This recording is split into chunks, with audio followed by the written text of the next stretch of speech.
Eto na yata yung body wash na sinasabi na amoy mayaman pero hindi trying hard, babe. Eto na yon. Yung sinasabi nila na body wash na kung gusto mo mag-amoy mayaman pero hindi trying hard, eto na yon. Alam niyo kung bakit, babe?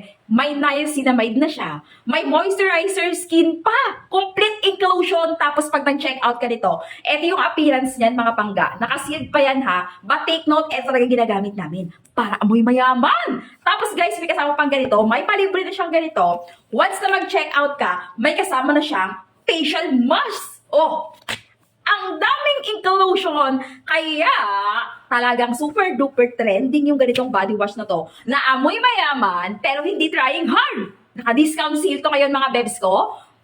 2028 pa ang expiry date, kaya naman magbasa ka ng reviews. Eto ha, kahit konti lang ang reviews niyan dyan ng body wash na to, baka ma-amaze ka. Kasi ang dami nang gumagamit nito. Talagang nakaka-moisturize sa skin. Kung gusto mo talaga ma-prevent ang iyong glow skin, etong gamitin mo. Eto pa yung sinasabi dito. Body wash na nakaka-sexy. Oh, di ba? Beb, nako, super duper discounted to. Maglalagay ako ng link dyan sa baba. Kung gusto mo rin itry itong body wash natin, bebs. Check mo na.